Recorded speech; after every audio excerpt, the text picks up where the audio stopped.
Good evening. Good evening.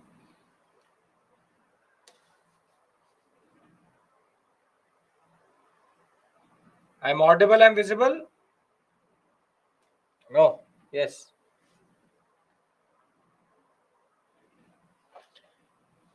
Yes. Okay. Very good.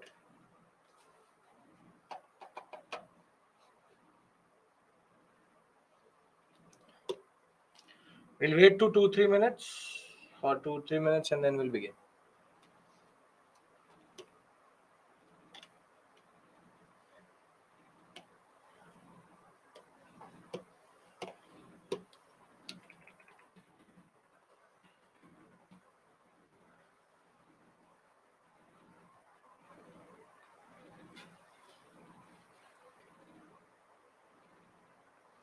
Good evening. Good evening. Good evening. Good evening. 1 second.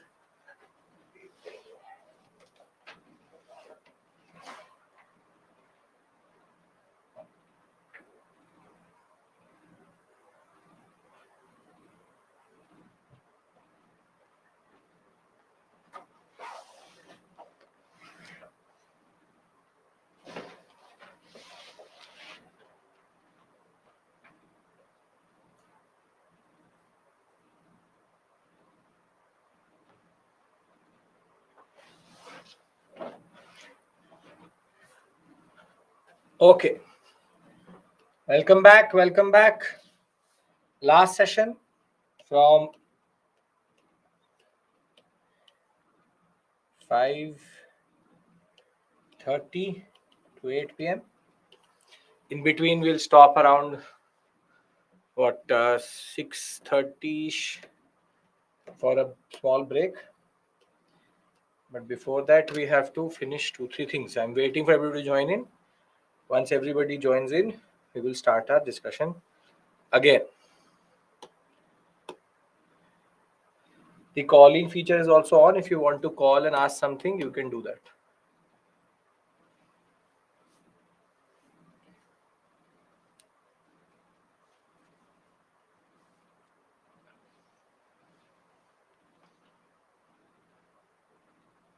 Good evening, good evening, good evening.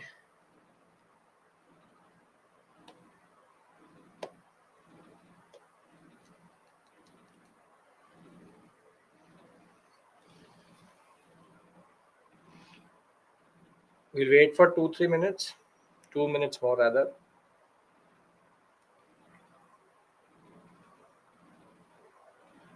Good evening, good evening.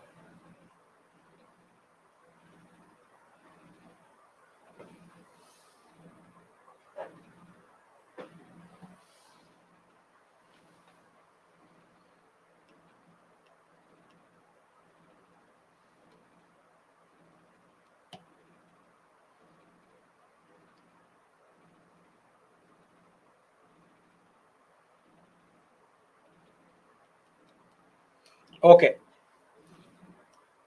So, since the morning, we have discussed Paleolithic, Mesolithic, Neolithic,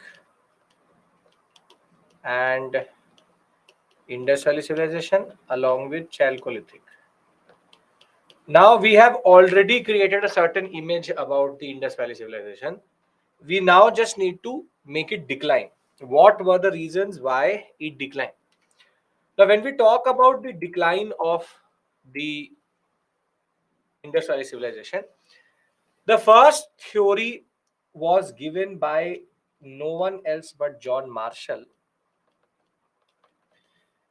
And today, this theory has mostly been debunked. A different word is used, but not this word which he used in that regard. The theory which John Marshall actually proposed is called the Aryan invasion theory. Now, this is a very colonialistic understanding wherein it is believed that some people called the Aryans invaded the IVC, the Indus Valley Civilization, and they actually, in a way, destroyed it. He bases it on the concept of a site at which 25-26 bodies have been found, and all had arrows in them. Basically, because Harappan civilization had not yielded any form of weaponry, it is believed that somebody else came and took it. Now, the point is that there's a difference between migration and invasion. What is the difference between migration and invasion?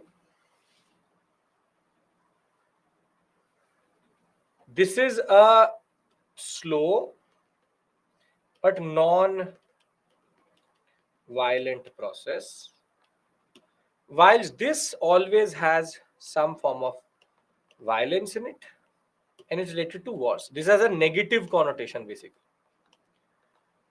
Now, very simply, I and the general academia argues that Aryan migration happened, but Aryan invasion did not happen. Now, tell me one thing,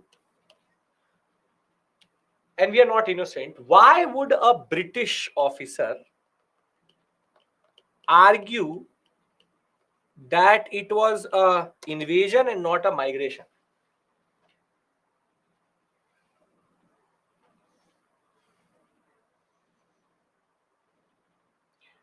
Because they have the mindset.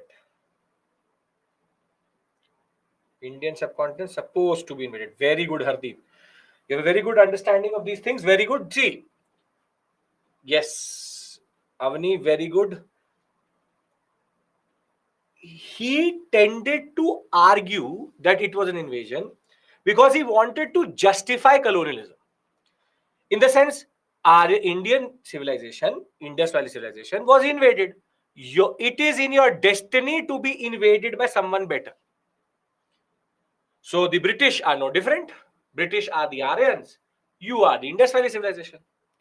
So very simply, there was a certain type of politics behind arguing for Aryan invasion rather than Aryan migration. So I don't fully discredit John Marshall, but I think we all can see through the politics of why he said what he said. I think we all can agree. And having known modern India, if you don't have an understanding of modern India, you soon will, that the British tended to justify their rule in India by any means possible. So I think I would not be wrong to say that the Aryan invasion theory has a certain type of politics behind it, which is to justify colonialism. Yes or no? Okay. Now come again the gray areas of history, which is there are three basic theories of decline of Harappan civilization, and all three are equally plausible. It is believed that the problem is that Indus Valley or the Indus River at this point of time, very simply, was in its youthful phase. And in a youthful phase, what does a river do? What are the features of a youthful river? In its youthful phase, what does a river do? Erosion, fast flowing, speed. I'm looking for a word. Starts with M. Fast flowing with huge volume of water. Not migration. There's a word, very specific term. For a river changing its course, what does it, was it, what is it called? When a river changes its course too much. Yes. Meandering. Meandering basically is the concept that if a river is like this in its youthful phase, it will start to meander based on erosion. Now, what we believe is that the Indus River started to meander, and what happened was that if there's a site where the Indus River was, and there's a site here, if the river shifts its course, What will happen to this site? What will happen to this site? Ecologically, what will happen to this site? There will be what? Very good. Drought. And here it will be flooding. So basically, what we've seen is that in certain areas there was flooding because of change in ecology of this sector, and in certain areas this is desiccation. Desiccation means becomes extremely dry. So it is believed that climate change plus ecological changes together actually made some areas extremely dry, made some area extremely wet, and that in turn led to the sites to decline. There's also one more story that it is believed that Mesopotamia started to also decline at the same point of time. At the same time, when Mesopotamia started to decline, the Harappan civilization also started to decline. So, with trade linkage is gone based on barter, very simply, it is believed that external internal trade also declined. There was localization. And again, UPSC can't ask you a question because all three are correct. It can be drought also, it can be flooding also, it can be trade also. Very simply, there are multiple reasons for the Indus Valley civilization to decline because of how it was going forward generally. Now, what I want to do is that if you go by the NCRT, we've covered lower to middle Paleolithic, we've covered Neolithic, we've covered Mesolithic, we've covered Chalcolithic, we've covered Harappan civilization. Now we need to go into what is called Aryan invasion and Rig Veda. But what I want to do is that I want to give you a summary before I start module 2 with you, and a summary of everything what we've done till this point. Can I do that? Can I just summarize everything in one slide? It's like I'm expanding the timeline further. Okay. So let's do that process again, as we always do. Trade point, Himanshu, is that as trade declined, internal trade declined meaning that maybe the income, not income, but basically with the beauty of industrial civilization was its connections. Once the connections were gone, ruralization happened, localization happened. Okay.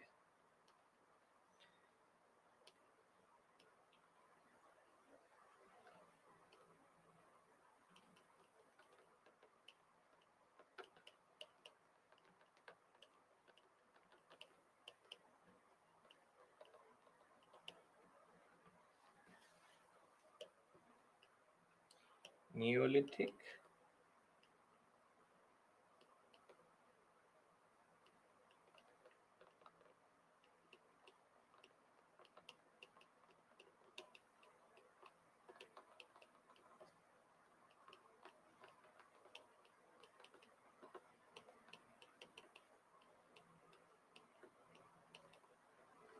Okay.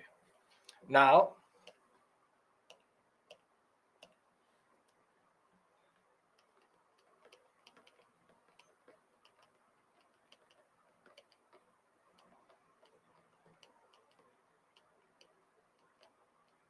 early state formation. Revise with me.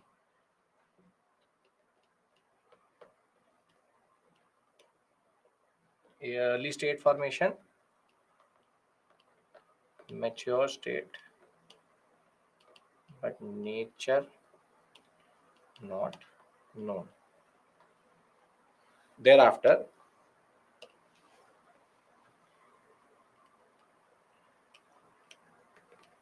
hunting, gathering, hunting, gathering, domestication of animals, plus agriculture, plus agriculture, which is domestication of plants. Thereafter,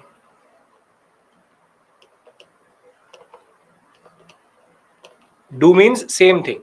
You follow this concept that it's the same thing as the Neolithic period. Okay. Now,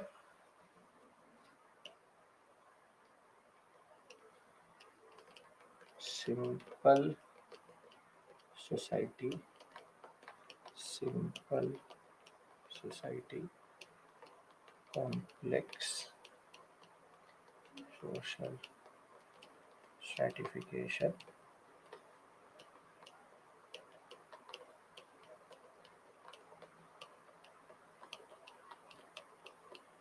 complex society. Thereafter, no trade, no trade, no trade, no trade,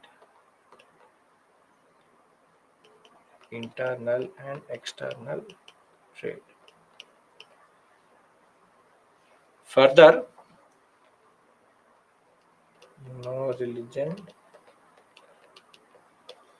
rituals, rituals, rituals, naturalistic religion.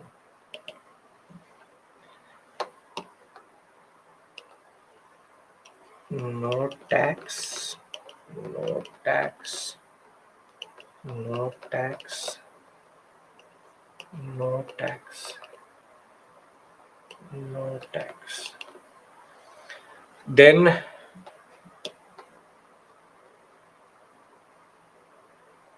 please keep this slide colorful. But what will happen is that if I do it colorful, then you will not be able to see what I'm writing.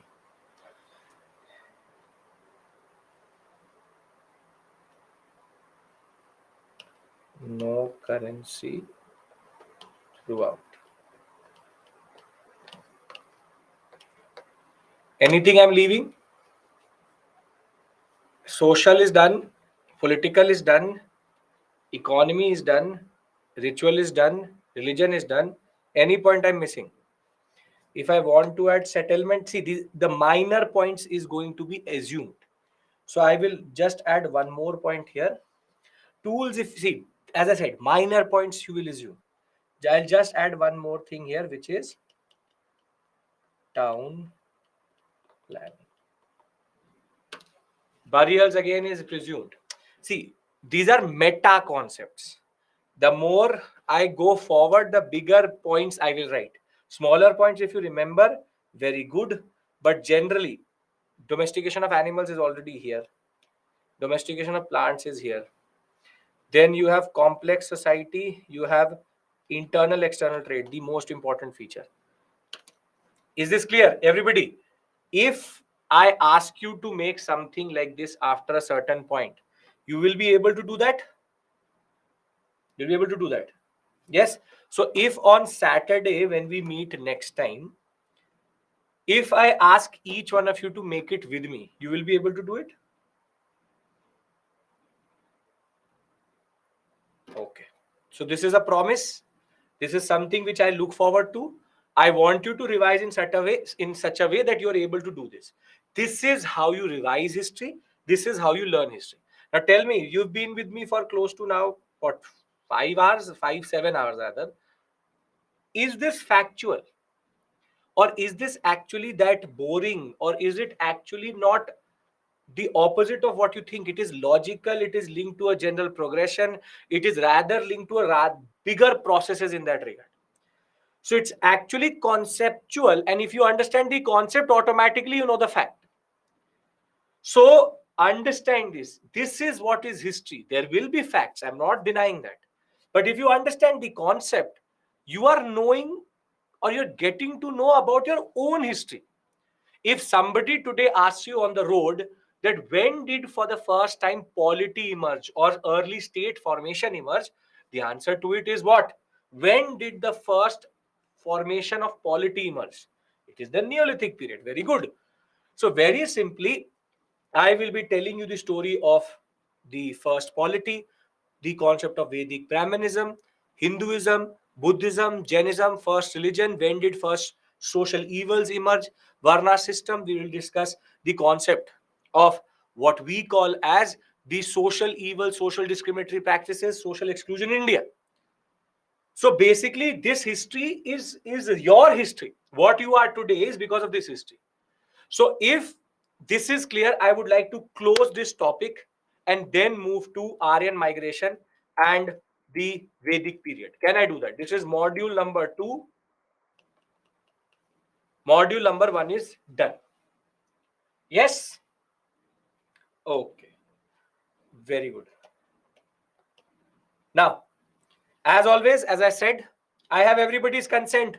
A lot of you did not say yes, no. I want everybody's consent here.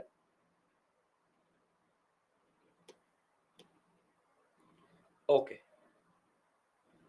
Yes, sir. Yes, sir. Very good. Okay. Now, as always, I very simply said for every module, I have the chapters specified. From R.S. Sharma, it is these 3 chapters. From NCRT 6th class, it is these 2 chapters. And from 12th class. Imagine that I am basically summarizing within this PPT 6 chapters out of these 3 books. And if you are going through the PPT, you're automatically doing that.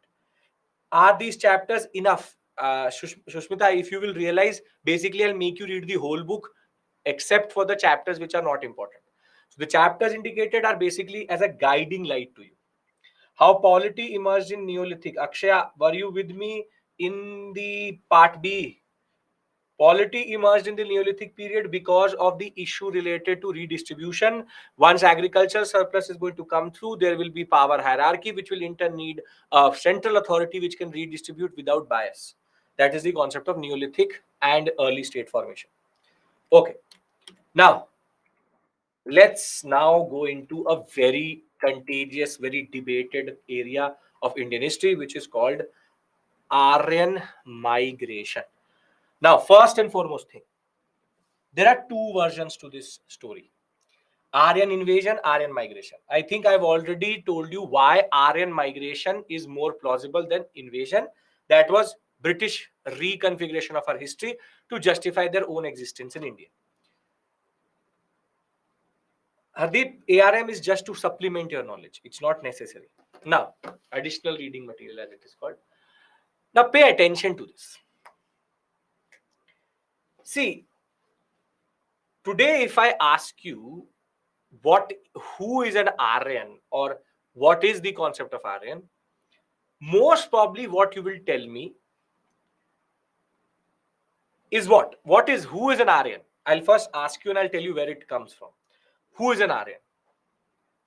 Aryan are a race. Aryan are people. Aryan, where do they come from? What is this concept? Avni says race. Shushmita has already done my classes. Okay. Race of people. Saurabh, very good. Central Asia. Avni says question mark, Central Asia. Race. Sudhir, very good. Vivek already knows. Very good. Further. Neil race.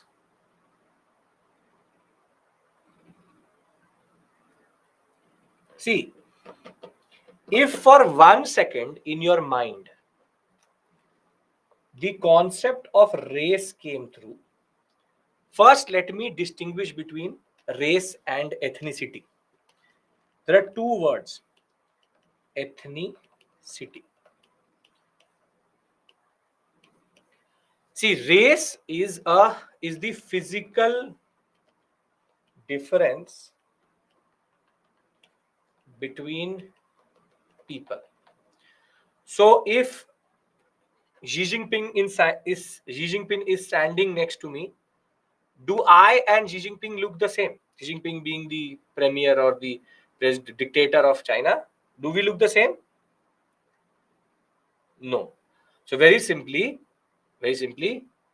if not, maybe, obviously not, I am him, we are different. He is Mongoloid, I am the other race. So race is very simply physical differentiation. A African, a, a French person, a Indian and a Chinese will look different. Can we agree to this? This is called physical differentiation. Ethnicity is same race but different culture. For example, a French and an English, they look the same or they don't look the same? Do they look the same? A French and an English, they do. But are they the same? No. So, for example, in India, from West Bengal to UP to MP to Haryana to Rajasthan to Gujarat to Jammu and Kashmir, we all look the same. But we have different ethnicities, which is we are culturally different. Europe, Spanish, Portuguese, French, English, German, all look the same, but are culturally different. Cultural differentiation is ethnicity, same race can be there. Physical differentiation is race. Cultural and cultural and physical differentiation. Race and ethnicity is clear. If it is clear, then I go a step further. Is this concept clear? Okay. Now, when you say race, that Aryans are a race, you are basically falling into the trap of Adolf Hitler. Hitler, very simply, in his Nazi understanding, in his German concept of Lebensraum, we will discuss that in world history. Adolf Hitler is the one who racialized Aryan concept, because the concept of Aryans is basically not racial but linguistic. If I have to be precise, Aryans are a speech group or linguistic group of people having different races but one language called Indo-European language. And I'll give you a very simple example. I am speaking English, a Chinese will speak English, a Britisher will speak English, a Brazilian will speak English. Aren't we different races speaking the same language? Yes or no? Yes. So, how can I prove to you that actually Aryans are a linguistic group? And that can be proved through this. Let's analyze two very important languages, which is Sanskrit and English. Sanskrit, Iranian, and you see certain patterns. The word Sanskrit, matar, mother, pitar, father, bhratar, brother, swasar, sister, dvitar, daughter, nav, navy, sam, same, siri, serial, manu, mana, yajna, yajna, mitra, mitra, arya, arya, dvita, dugdha. I go a step further. Sanskrit, Greek, Latin, English, Armenian, Irish, Lithuanian, Albanian. Let's take simple.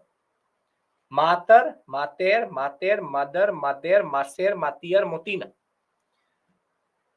You go a step further, for example, bratar, frater, brater, ether, poser, potir, polis. Why is that? Why is that? There is a certain phonetical language based similarity in these words. And the reason is that all these languages actually come out of one language, which is called the Indo-European language, which was spoken by the Aryan people. And once these people started to migrate in different areas, Central Asia, India, Iran, Anatolia, in Europe, they started to change a little bit. There is regional differentiation. So, in when it went into the Slavic sector, the Balkan sector, it gave rise to Polish, Lithuanian. When it went into the Celtic area, it gave rise to Irish. When it went into the Hellenic area, it gave rise to Greek. When it went into the Indo-Iranian sector, it gave rise to Sanskrit, which is the mother of all languages in India. Now, this shows that very simply, Aryan people were migrating slowly. They were a nomadic group. They were a nomadic pastoralist group. Pastoralist means that they were doing animal husbandry. They were a nomadic pastoralist group which slowly migrated into India, and with them they brought the Indo-European language. With time, with interaction with the local dialects, it gave rise to the most important language, which is Sanskrit. But what they brought with them also was a very important script, which is called Brahmi script. The script which we use today, the script which gave rise to all scripts in India, from Old Tamil to the South Indian scripts to all, is Brahmi script. Brahmi basically is the script which we are able to understand, and it is the reason this is Brahmi. This is Sanskrit written in Brahmi. Brahmi is the script which we all understand today, and Devanagari comes out of Brahmi itself. So why is that the Vedic period is called the Vedic period? Because for the first time we get evidences of language and texts, the Rig Veda, the Yajurveda, the Samved, and the Atharvaved. So the word Aryan is a linguistic term which in turn is spoken by the Indo-European language speakers called the Aryans. Origin is in Central Asia, and in turn all these languages show internal, what we call as similarities. I'll show you how it would have happened, but tell me, is this making sense or is this logically correct or not? Sort of in a way, yes, in a way. Is this making sense? I'll show you the process of how it happens. It's not rocket science, it's actually logical. In India, however, there's a debate. People argue that is it inward migration of Aryans or it is outward migration of Aryans, that Sanskrit gave rise to Indo-European languages or Indo-European languages gave rise to Sanskrit. But there has been genetic analysis of all the Aryan speaking languages, what we call from India to Iran and to the European sector. And today it is more or less plausibly discussed and is decided. Again, no one to decide on that, no one to judge on that, that it was inward migration, that we all share a certain set of genes which comes out of Central Asia, and that would explain inward migration rather than outward migration. Now, let me give you a simulation. I'm stimulating to you. It's like you have an aircraft simulation, you have a car simulation. I'm simulating to you how it would have happened. Can I do that? How it actually would have happened and how Sanskrit would have emerged, in turn giving us the first textual reference in India, which is the Rig Veda itself. Can we discuss that? Can I give you a working simulation and then we can further understand this process? I again don't need to do this, but I'm trying to make sense of what it actually means. And we'll take a very simple example and then we'll take a live example. See, I live in an area which is called XYZ. There are 6 set of people: A, B, C, D, E, and F. They look different. They all look different. They are racially diverse. But what is common to all of them is that speak, all speak a language called A. No, not can't take A. M. Now, what happened was that these groups started to migrate and they reached places called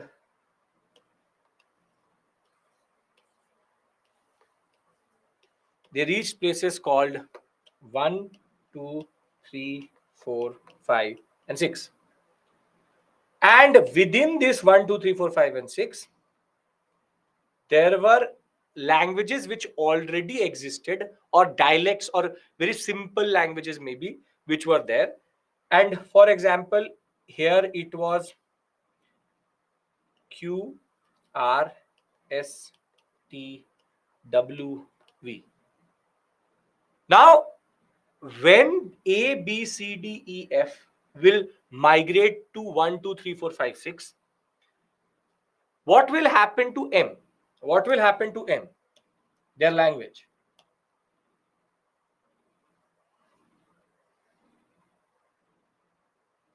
It will start to merge and change. Very good. So what happens is that in this area you get QM, you get RM, you get SM, you get TM, you get VM, you get WM. Basically a new hybrid language. Now think of it in the model we have to understand. XYZ is nothing but Central Asia. Is nothing but Central Asia. M is nothing but Indo-European language. And for example, S, rather 3, was Indian subcontinent. So what happens is that when this migration happens, the internal languages of India, we have no idea of what it is, will interact with the Indo-European language, and it will give rise to Sanskrit. Here it will give rise to German. Here it will give rise to English. Here it will give rise to Iranian. Here it will give rise to Lithuanian. Here it will give rise to Persian. Now, is this making sense? Are you able to understand how it is actually happening? It could be sort of en masse, it could be waves also, it could be anything. So now are you able to understand why do we call the Aryans a linguistic group, a speech group, a nomadic pastoralist group which entered into India with the language concept of Sanskrit, and they were able to actually write for the first time in a language which we understand today? Are we clear with regards to the concept of Aryan? Who are the Aryans and what they brought with them? Because they will bring with them two very important things: Sanskrit Brahmi, and they also will bring with them iron technology. They knew how to smelt iron. And you will say, sir, when did this happen? Very simply, the period between 1500 to 1700, we still have some history. Rather, no. I should be other way around. The period between 1700 to 1500, we do not have any evidence, or there's a gap in history. And we believe that it is in these 200 years, waves of Aryan linguistic group migration.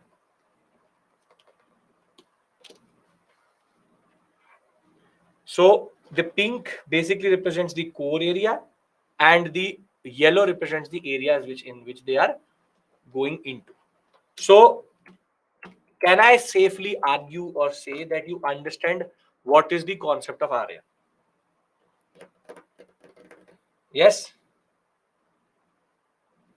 Yes, I need everybody's assertion. This is a technical concept. Again, there is multiple things written in multiple books.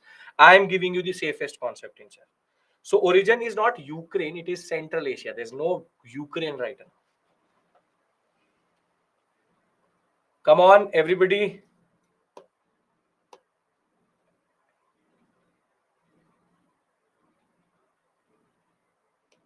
Okay, great. Now, what the Aryans gave us are two set of texts. One is called the first book, which is called the Rig Veda. How do we know that the Rig Veda was written by the Aryans? Because in the Rig Veda itself, they refer to themselves as Arya. The Aryans, who are considered the authors of the Vedas, argued that we wrote the Rig Veda. And the second, third, and the fourth book, which is Sam, Yajur, and Atharv, we will discuss the literary aspect in art and culture. Right now, Rig Vedic period or Rig Vedic or early Vedic period is reconstructed based on the reading of the Rig Ved, and these are reconstructed based on the Sam Ved, Yajur, and Atharv. Now, tell me one thing. In our concept of prehistory, proto-history, and history, where does this fall under? Where does this fall under?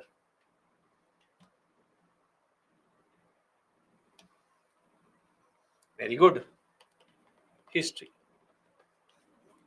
Because now we have proper textual reference. Basically, this whole period is reconstructed on the basis of textual reference only. And very simply, the reading of these four texts allow us to write the history of this period. So the Aryan migration happened, in turn leading to the concept of Sanskrit and Brahmi, in turn leading to the Vedic age. Now understand one thing very clearly. I am omitting a part right now, which I will do later, which is that this is only the story of North India. In South India, there's something called the megalithic. So that story I will discuss with you when I will go into the Mauryan sector or the post-Mauryan sector. Right now, I'm concentrating on North, but South Indian story is different. It has a totally different culture and a totally different trajectory as of right now, with only convergence later. So I will discuss that with you. Yes, right now we are concentrating on the northern sector. So if everybody understand why we call it the Vedic age, everybody understand the two basic bifurcations, one based on Rig Vedic understanding and the other based on Ram, Yadur, and Atharv, then I will go into the characteristics, because this is what comes in the examination. What is the social, political, economic milieu or conditions of the Rig Vedic period? What is the social, economic, political conditions of the the later Vedic period? And understand one thing: later Vedic period is the genesis of all social evils in India, and we'll discuss that. But are we clear with regards to Aryan? Aryan question will not come except for the fact that who are the Aryans, which you already know. I hope I've been able to explain to you how it would have happened, and you also understand that it was most probably an inward migration. Now, if we all agree to this, then I talk about the Vedic age and we discuss how different aspects of polity, economy, and society were there in the later and the early Vedic period. Yes, come on.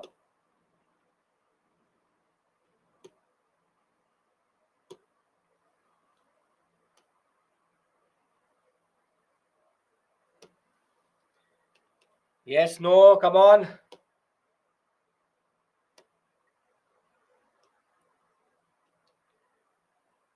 Yes, sir. Okay. This is the only existing copy of the Rig Veda which is there. It was found in Kashmir 150 years ago, and it is written in Brahmi, Sanskrit. It is preserved in Pune library. If you ever want to go and see, if you live in Pune, you could see it. This is the original text. We read it and we were able to reconstruct this period. Now, what I'm going to do with you is I'm going to first explain to you the period, explain to you everything, then give you a table in which I will summarize everything as I've been doing. So what I want from you is a little bit of concentration. Once we've gone through early Vedic, I'll give you a break and then we'll go into later Vedic. Acceptable?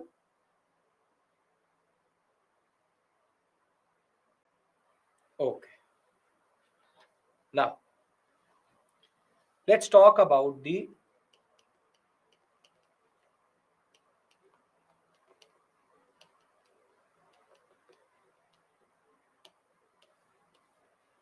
early Vedic period. Okay. First is economy. Now, logically, you tell me, if Aryans were pastoralists, what would be the economy of the early Vedic period?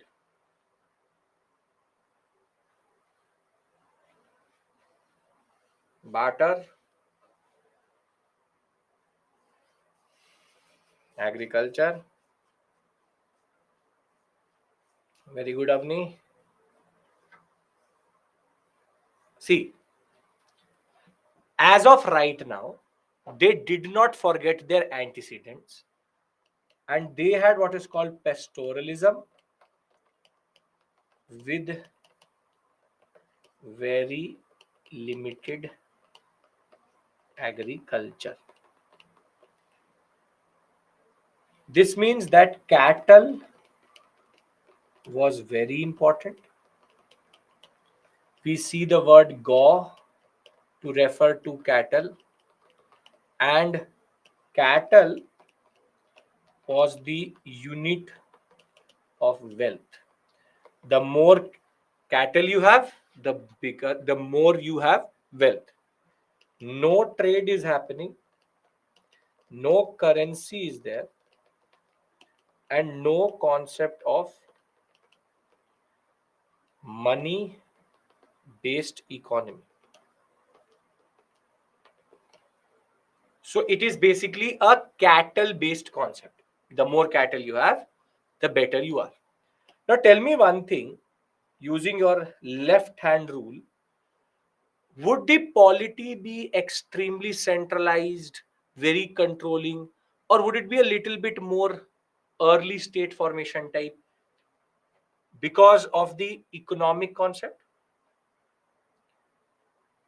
Because there is no agriculture or limited agriculture, the state is a little bit more open and democratic. So if you can remember that it is pastoralism, now you see the cascading effect. Politically,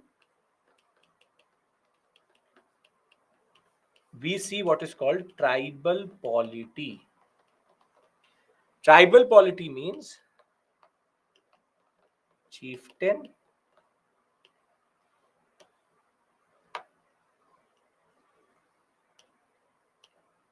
chieftain. The word Rajan is used for the leader of the tribe. Rajan, he is the protector of people and cattle. Further, non hereditary, based on experience. He is the first among equals. Very simply, he has been nominated as the king or as the tribal chief because he has experience. He's an elder. So there is no taxation, but there is warfare for cattle, or which is called cattle raiding. Cattle raiding. So very simply, tribal polity is there. Rajan is the leader, but he's the protector of the cattle and the people, not of territory. It is non-monarchical, non-hereditary, no taxation, and warfare is there, but cattle raiding is what is there. You attack the other tribe to get more cattle. There is one word which is called bhoga, or rather, we'll rather call it Bali. Bali is a voluntary voluntary offering to the Rajan. Meaning that if you're happy with how he's working, you can gift him some fruits, you can gift him some wheat, and that is how he survives. Now, are you able to see the correlation that if pastoralism is there, there's no agriculture, how the society is a little bit more, or the polity is a little bit more what we call as democratic. And I'll show you the institutions also. Are you following this correlation? That if the polity is pastoralist based on cattle, the polity is also exhibiting that basic feature. Again, logical, try to link it up. Make sense till this point? Because then I'll talk about the tribal councils which you know about or which you have heard about. Okay. Now, the administrative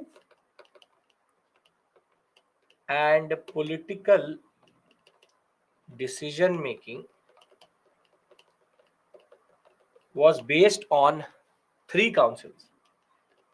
The Rajan used to preside over two councils, the Sabha, the Samiti, and there's also one more body which is called the Vidhata. Now, please pay attention, comes in the examination quite a lot.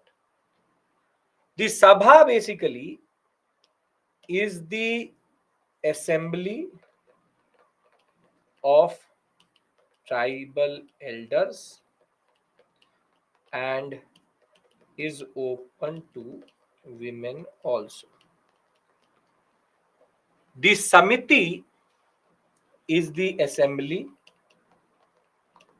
of all members of the tribe and open to women. Can you give me an equivalent concept in modern political structures looking at Sabha and Samiti? The third tier of our Indian polity. Can you give me the example? Very good. Panchayats. Very simply, you have the Panchayat Sabha and the Panchayat Samiti. The simple point is, by virtue of being the part of the Panchayat constituency or that area, you automatically become part of the Sabha. So this again, the Panchayati Raj institution concept has taken a lot of inspiration from this area. That if you are in the electoral role of that area, you automatically become part of that Samiti. So it's very simply, Sabha and Samiti are decision-making bodies. It is only open to tribal elders, meaning people with experience, and this is open to everyone. So women are part of both. Then what is Vidhata? When these two are political bodies, whilst Vidhata is a cultural body. When everyone needs to do or to perform to perform cultural rituals, it is basically called Vidhata. Vidhata, very simply, is when the Samiti meets for cultural purposes. But the simple point is, these are early democratic institutions. Can I say that? Can I say that it is early democratic institutions? That very simply, by virtue of being of the tribe, you are getting access to the decision making body. These two take administrative decisions and decision making. This takes cultural decisions. This is making sense. Sabha Samiti Vidhata, because they play with this quite a lot in the examination. They will mix it up. Sabha is this, Sabha is that, Samiti is this, Samiti is that. They will try to play it. Are we clear with regards to Sabha Samiti Vidhata? Nothing like that, Vivek. Are we clear with regards to that? Yes, no, I need an assertion. Then I move forward to social. Then I'll bring all of it together. Okay. This is the Brahmi script which I was talking about. This is the script which gave birth to all other scripts in India. Okay. Now, let's talk about social. Socially, the decision making takes place. No, decision making takes place Samiti and Sabha both. The society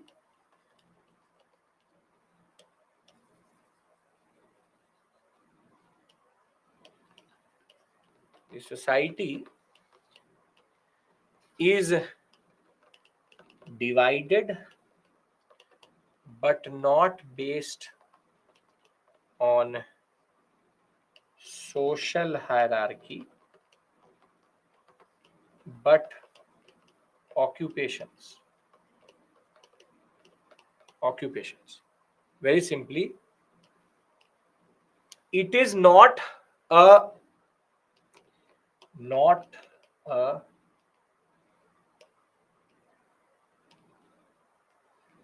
not a inequality based society. It is just division of labor. Women are less than equal to men, have access to education, rituals, debates, and bodies. How do we know about it? We can confirm this because we find women saints who wrote in Rig Veda. So you have Apala, Gargi, Lopamudra. These are the names of what we call as women saints who were basically given access to the debates while the Rig Veda was written. And very simply, this gives us an understanding that these saints were having access to education, which will become extremely absent in the end. So if you look at the society, it is partially egalitarian. Egalitarian means economic equality, but socially division of labor. Is this making sense? Because then I bring political, economic, social, and I am going to just add religion, everything together. Yes? Okay. Now let's talk about religion. Religion is also naturalistic, based on nature gods. For example, Agni, Vayu, Varun, Rudra, Indra, etc. And all of them personify personify one aspect of nature.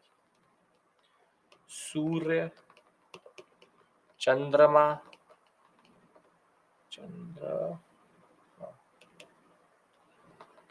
Are you getting my point? That very simply, the gods don't represent some abstract concept, but they represent the different aspects of nature: the fire, sun, moon, Rudra Indra, which is basically the god of rain. So very simply, if you look at it, the religion is also not fully institutionalized. So there are rituals which are happening, but there is still a further process of institutionalization which is needed. So I have discussed with you economy, polity, society, and religion. Repeating myself, then I will write it on the same slide. Just to say it again: economically, pastoralism, no trade, no currency, no concept of money. Go cattle is important. Cattle is a unit of wealth. Politically, tribal polity, chieftain, Rajan is the leader but he is also the protector of people and cattle. Non-hereditary, based on experience, no taxation. Voluntary offering is there. Warfare for cattle. Social, the institutions which are attached to the Rajan are Sabha Samiti, two decision making bodies. Women are accessible, have access to it. Elders in one, the all members in the next one. Vidhata is a cultural body. Thereafter, you have socially a society which is divided according to crafts, but not based on social hierarchy. Women are more or less equal to men. Very simply, the concept of family comes through, marriage comes through, but still women have access to education, debates, rituals, and bodies. Religion is still naturalistic, but the gods have changed, and we have different gods personifying the aspect of nature. Anybody has any issue here, I will write it on one slide. This is gold for the examination. It comes as it is, as I am telling you. Anybody has any issue here? Because then I consolidate. No, yes, have to say something. No, sir. Okay. So summary, if I give you very simply, pastoralist, early Vedic, 1500 to 1000 CE. Pastoralist, no taxation, no currency, cattle as wealth, tribal polity, non hereditary, sabha. Chieftain is an English word, Rajan is the term which is used. Sabha Samiti. Concept of marriage comes through as a standard process of uh, tribal. In within tribes, there is a concept of companionship, that is a concept of marriage itself. You will see it will become more institutionalized in the next period. Yeah, in a way, Hardeep, in a way, yes, why not? Neolithic, it may have been there, but we have no evidence of it. We find evidence from this period. Samya Sividiti Vidhata. Thereafter, you have Bali as voluntary tax, voluntary offering. You have no, there's no concept of compulsory, nothing like that. Naturalistic religion, crafts specialization, warfare for cattle, limited agriculture, knowledge of iron but not used, because Sudhir, they are still sticking to their ancestry. The as they become more and more comfortable in India, they will go and further use that iron. So we will talk about that. Iron, but no, you not of use. Gods personify the nature. So very simply, 1, 2, 3, 4, 5, 6, 7, 8, 9, 10, 11, 12, 13, 14. Anybody has issues in these 14 points? And we can add one more, which is that we can add women less than equal to men. 15. Come on, you have to be more clear in what you're trying to say. 6 is Bali's voluntary offering, that you want to give something to the chief. He calls it Bali. Sudhir, in a way, yes, that's a very, very important point. Because there is no trade, can I say that the, or rather, you call early Vedic period a progression or a regression from the Indus Valley civilization? Progression or regression? Very good. A regression. because we basically go back, no trade. We basically, this is why that is called first urbanization. This is a regression. We go back to certain things at the starting point of Neolithic itself. 11 point. 11 is what? Where is 11? Knowledge of iron but no use. Basically, warfare for cattle, which means that they're fighting for cattle, cattle raiding. They knew how to smelt iron, but their way of life did not need iron. So therefore, they did not use it in that sense. How can we say women were less than men? Vivek, because at the end of the day, there was a patriarchal society in which women had to go to the house of the man. This is all documented, but it is of no purpose to you. It is optional level. Women were not given the, it's not a matriarchal society, it's a patriarchal society. That we already know. If you want to add it, you can add it here, that it is at the end of the day patriarchal. Patriarchal. I will write it down. Let me first do the later Vedic period also. Patriarchal. Patrilineal means that they follow the lineage of the father. Patriarchal is the concept of men dominated society. I have written gods personify nature. Bali is not a cattle offering. It could be any type of offering. Could be anything. Socially, it is more progressive than IVC. Hardeep, you can't say that basically because we have no real idea of how the IVC society was. So I don't call it that. 12th point is what? 12th is limited agriculture, which means that some form of agriculture was happening, but not the most important occupation in that sense. Are we clear with regards to this? First point. Pastoralism means the concept of cattle rearing. Cattle is the most important. If this is clear, what I'll do is that I will 14. Gods personify nature. Agni, Vayu, Varun, Chandrama, Surya. These are gods basically personifying nature.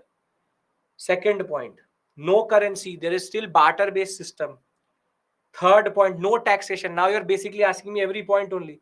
No taxation means that the king is not collecting any tax for ruling over them.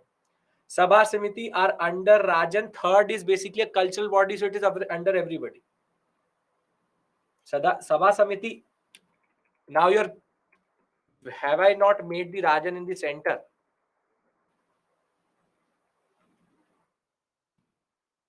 How Aryans, how Aryans are invaded, sir, because IVC is more urbanized. No, because Sudhir, their area is very different. Don't fall into that trap.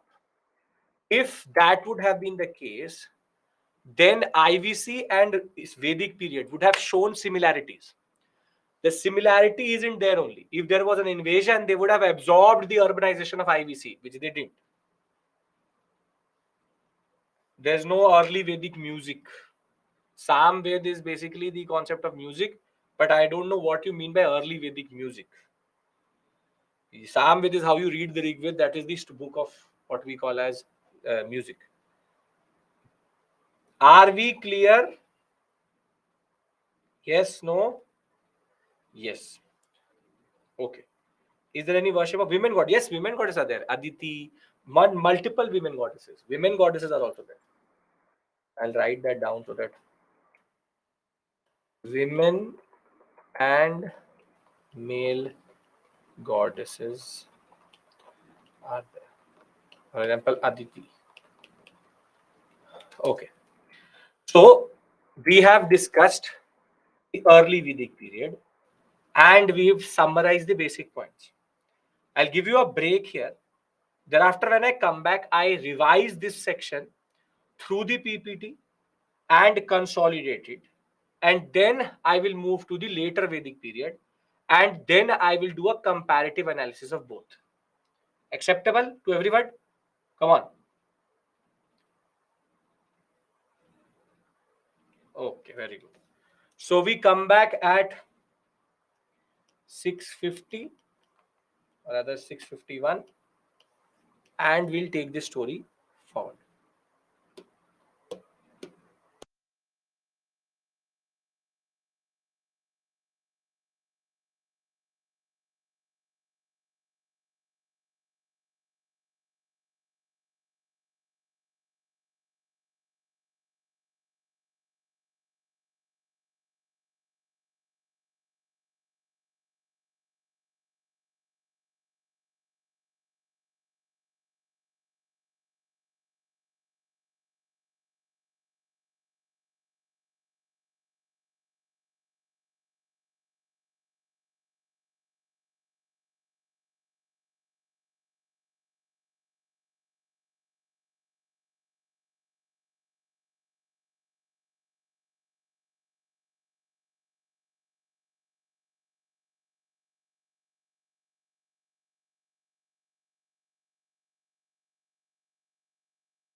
Okay, welcome back.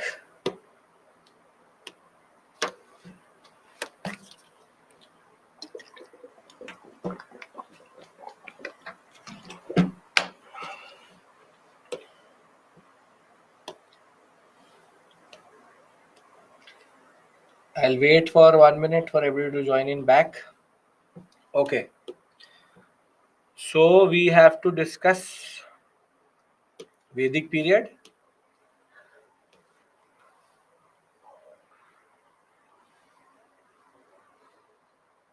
So what Rajan was doing at the center in the sense,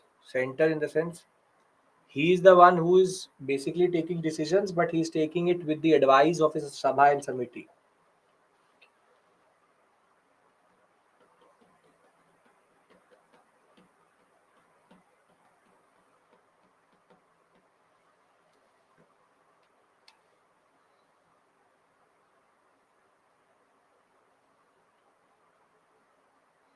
Okay, so we have to now discuss this period through the PPT. I will just revise it with you. So early Vedic period, this is the first revision which we do, and then I'll do the comparison later. You have chieftain structure. Administration is tribal in nature. No full-fledged monarchical state. The tribe is ruled by the Pramukha or Jeshta, also given the title of Rajan. So basically, these three terms are used for the Rajan or for the king. He's a tribal chief, also known as Janasya Gopa. Basically, the word Gopa means that he is the lord of cattle, indicates that his main role is to increase cattle, because cattle is the main marker of what we call as wealth. Therefore, he has to increase the number of cattle. Janasya means peoples. So he waged war to protect the cattle, and we have noted that gifts were given, bali were given by the members of the society, and no system of taxation was there. So standard things. Thereafter, there is also a whole set of different what are called intermediaries which are operating around the Rajan. So you have the Purohita. Obviously, Purohit means a priest. Senapati, who is helping him in the wars in cattle. Then you have the Vrajapati. This is a very important term because, very simply, because they have a lot of cattle, the person who takes care of pastures means cattle have to rear. So rearing has to be done on pasture land. So he finds the land itself. Thereafter, you have the Purapati, small forts which they used to build for very temporary period in that regard. Then Dutar, who sends the messages between the different tribes itself. You have a spy also who spies on other cattle tribes so as to get to know how much cattle they have. And you have the Ugra, who is nothing but the police, law and order, basic law and order in the tribe. In the same way, the whole tribe was also divided into smaller units which could be controlled better by the Rajan. So, for example, you have the Rajan at the top, he is the king. Thereafter, he controls the tribe. Then you have a smaller unit which is called Vis, managed by a Visapati. Under that, a gram, which is a small temporary village. And the smallest unit is nothing but Kul, as we know, which is a family or a basic unit of family structures. So, very simply, a Rajan would have multiple Vis under him, and the Vises would be then further divided into Grama, and the Grama would be further divided into Kula. So very simply, the Rajan does not directly control the Kul, rather he controls the Visapati. Visapati. Here the Gramini takes care, and the head of the household, Kulapati. So you see, it's a very interesting system of how the power is in a way dissipated also. It's very democratic. So if I bring all of these concepts together, the Rajan very simply at one level has Sabha and Samiti to help him in decision making. Under him, he has Visapatis. Then Visapatis would have Gramini under them, and Guraminis would then control Kulapati. The simple point is that this is the structure. They take the decisions, the decision making body, and these are the units of control. So you see, though they are pastoralists, it's not that they are extremely primitive. It's a very sophisticated way of controlling the last but the family, the Kulapati. Now, we have already discussed the three basic bodies. Sabha, small elite of tribal elders. Samiti appears to be a larger body presided over by the Rajan, all tribal members. Vidhata is a congregation for rituals and religious ceremonies and for the well-being of the settlement. These two are administrative bodies. This is a cultural body.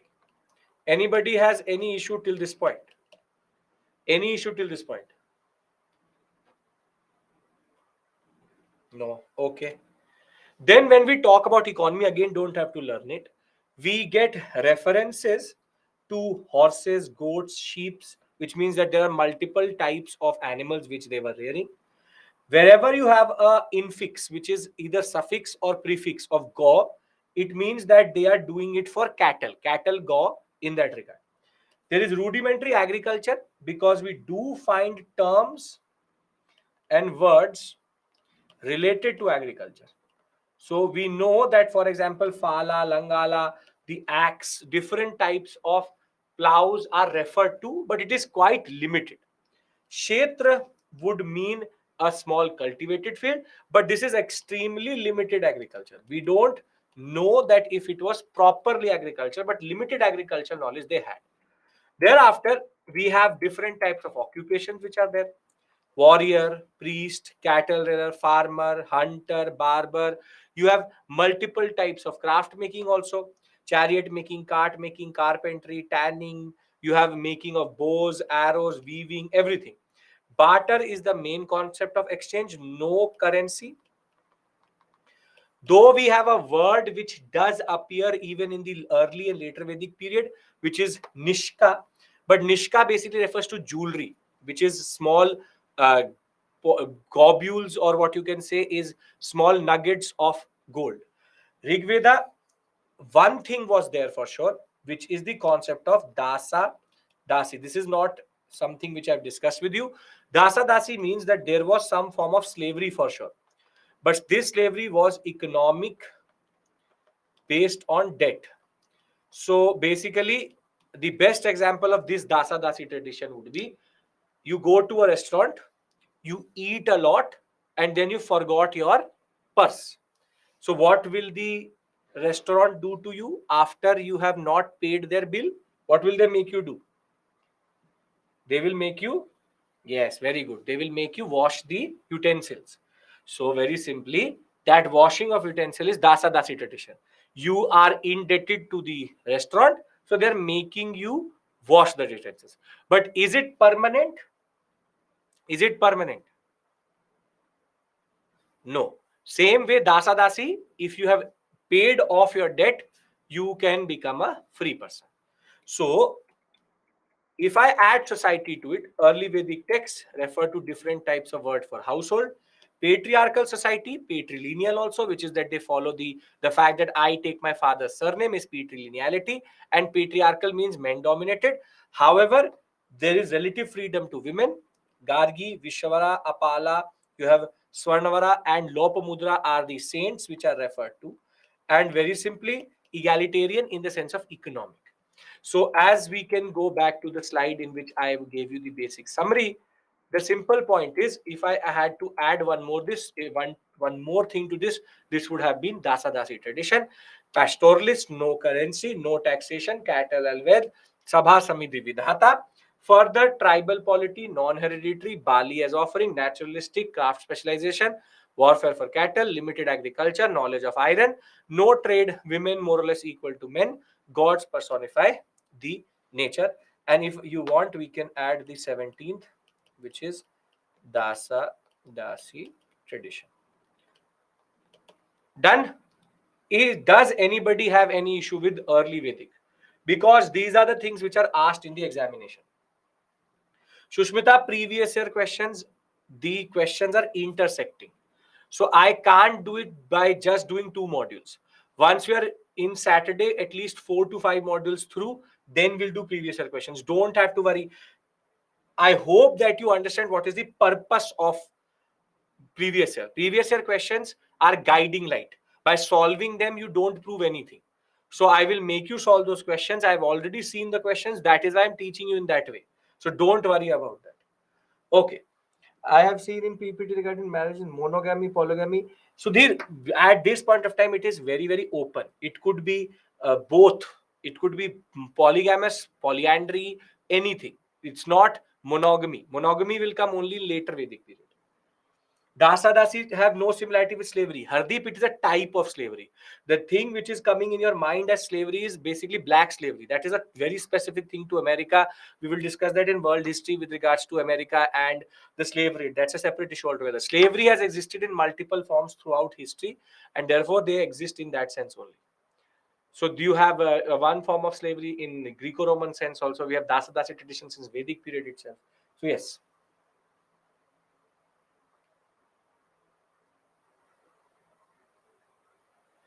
Okay, 10. You want me to tell you 10? Craft specialization means people are doing different types of crafts in that sense. Okay. Now, can we talk about later Vedic now? Can we talk about later Vedic? If you still have a doubt, you ask me. I don't want you to have any form of doubt with regards to the smaller points.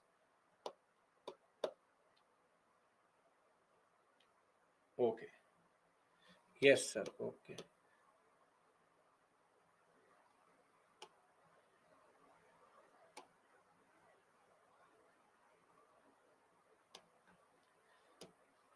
Now, let's talk about later Vedic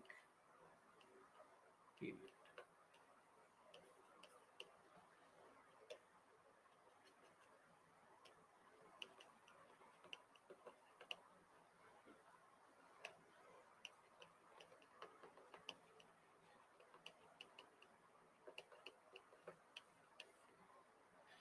Now, you understand this concept.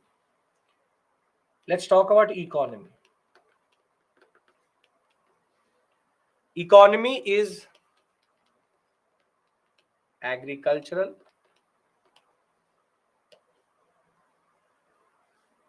agricultural. Now tell me one thing. Would agriculture complicate things or simplify things? If you know the thumb rule which I told you, it will complicate. So with agriculture, land becomes an important resource and marker of wealth. No currency, no trade, but land transfer and holding is important for kula or family. Now you see how agriculture is poison. You see, politically,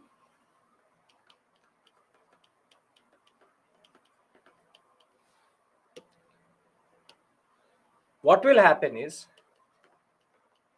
monarchical state will emerge, hereditary taxation will emerge, territorial state, which means that the king is the protector of land and territory. Taxation will emerge. Bhaga, Bali, 1/10 to 1/6 of agri produce. Compulsory offering to king. So, very simply, the state has now become a matured form of monarchy. Hereditary, taxation, now compulsory form of tax is called bhaga.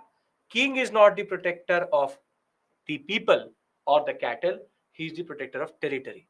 Territorial state means you have centralized, ruthless power with king. And this is where you see the early state formation in India, which you would have heard of called Janapadas. Janapada is a word used for early state formation in India. After the Indus Valley civilization, this is the first time where territorial states start to emerge.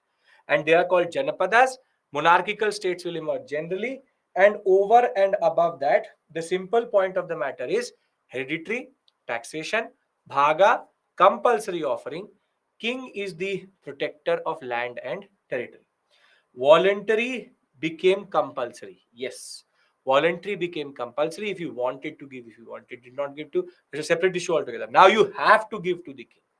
And what happens further is Sabha is nominated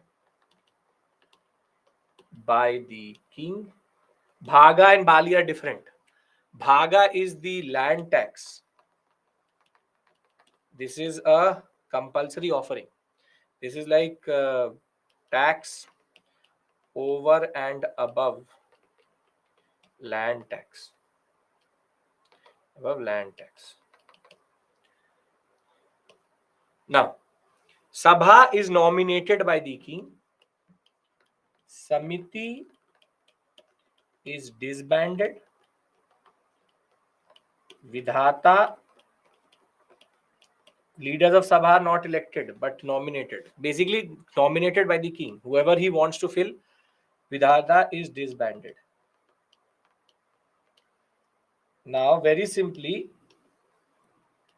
democratic nature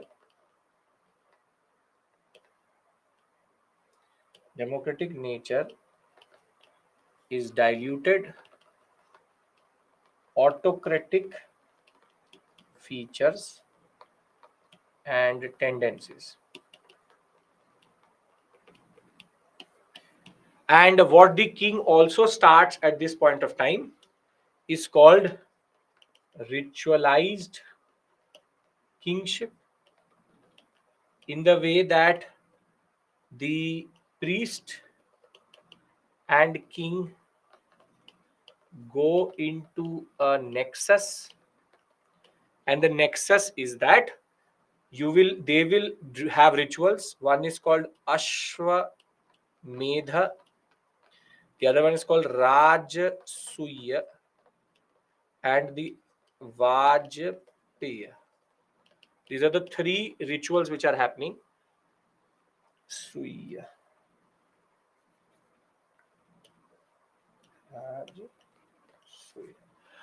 Ashwamedh is called horse sacrifice ritual.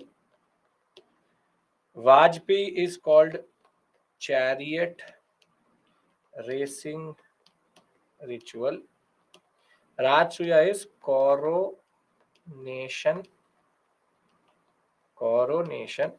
ceremony. What do you mean by that? See, in Vajpayee Ashwamedh, what is going to happen is that a horse will be sacrificed. At the same time, a horse will be sent into the forest. The till the point it can go into the forest, that will be considered a territory. Basically, if nobody is stopping that horse, it is the territory of the king. Coronation ceremony is when you come to power. There is a proper elaborate ceremony which is happening. Vajpayee is that there will be chariot racing. Whoever wins gets a lunch with the king. That's it.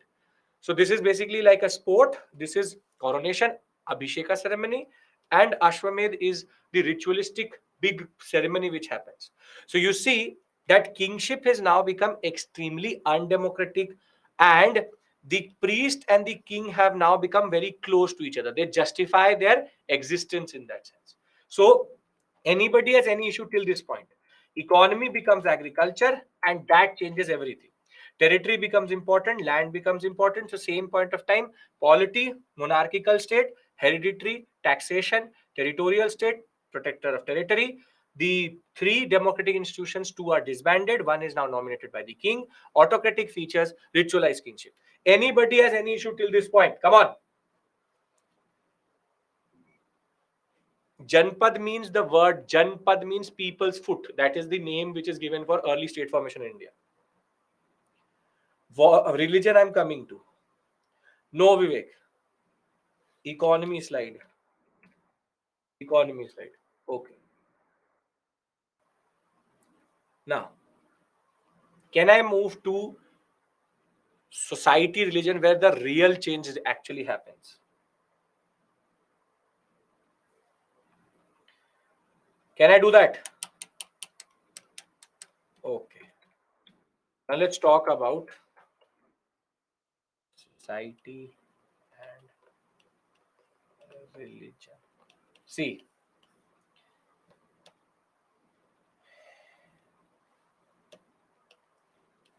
four-fold Varna structure emerges, which is based on a new, which is based on the new and first religion of the Indian subcontinent, which is called Vedic Brahmanism. See, understand one thing. I can call it Hinduism, but I don't call it Hinduism because Hinduism is the diluted version of Vedic Brahmanism. This is based on the Vedas. This is based on the Vedas. But the one which we follow today, Vedic Brahmanism diluted to become Purana based. And what we follow today is called Bhagavad Purana or Bhagavatism, or Bhagavatism as it is called. It is based on the Bhagavad Purana. So, very simply, it is the new form, or rather, I'll remove this word. I'll write first institutionalized religion. First institutionalized religion to emerge in the Indian subcontinent. Vedic Brahmanism is based on rituals, is based on sacrifices, but is a little bit different than Hinduism. But it is the early form of Hinduism, if you want to call it early Hinduism. But I will call it Vedic Brahmanism. Can we agree to it? Because I want to discuss this fourfold Varna structure. Religion becomes from naturalistic to the Vedic Brahmanistic fold. Right? So when I say Vedic Brahmanism, I mean early Hinduism only. Now, this Vedic Brahmanism thereafter produces four-fold social exclusionary and discriminatory system of Brahmin, Kshatriya, Vaishya, Shudra. And these two are in a close nexus of reciprocal relationship. This is the commercial class, And the most important aspect here is that it is rigid. Social hierarchy is fixed, and therefore Shudras are socially excluded and socially discriminated. So I wrote a social exclusion and discriminatory practice system of social division. Nexus means that they are having a reciprocal relationship between themselves, which is that they are together, close relationship, intimate relationship. So I told you that agriculture is poison. So basically in India, all forms of socially exclusionary practices, discriminatory practices emerged at this point of time. Later Vedic period is the period in which the Varna system emerged and became a rigid birth-based concept in which you are born into a Varna and your Varna cannot change. There can be no marriages between which is called exogamy. Only endogamous marriages. Brahmin will marry a Brahmin, Kshatriya will marry a Kshatriya, Vaishya will marry a Vaishya. This is the warrior class. They control the knowledge system and rituals, and Shudras are excluded to basically maintain society. And therefore this is where the first problematic aspect of Indian. So I'm telling you the genesis of all problems in the Indian subcontinent, and this is the first one. Can I discuss the issue with women, which is even more dangerous? Can I discuss? Is this clear? Is this making sense? Vedic Brahmanism is going to emerge, and thereafter it will basically give rise to the first discriminatory practice, the oldest discriminatory practice in India, which is the fourfold Varna structure. Now, what is more dangerous is what happens to women. Women become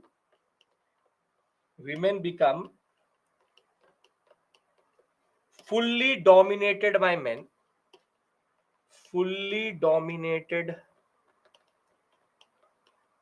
by men, access to education and economic resources is taken away. Cannot own or transfer land, reduced to the reproductory capacity, and socially excluded. Now, can anybody tell me why? Why are women removed from the economic sphere?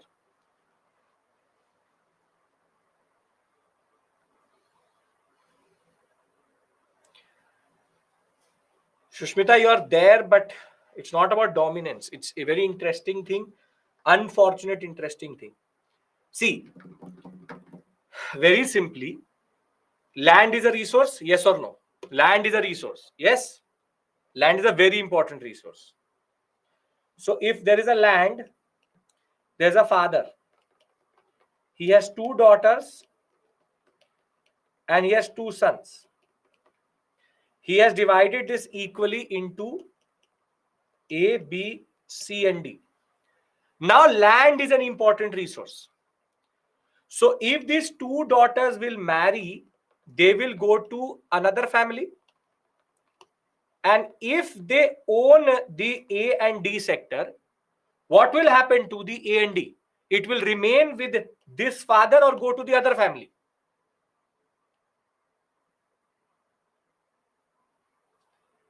Because women have to leave the family under the concept of Vedic marriages, this would lead to fragmentation. So, very simply, women were excluded from economic resources so as to consolidate land and keep it within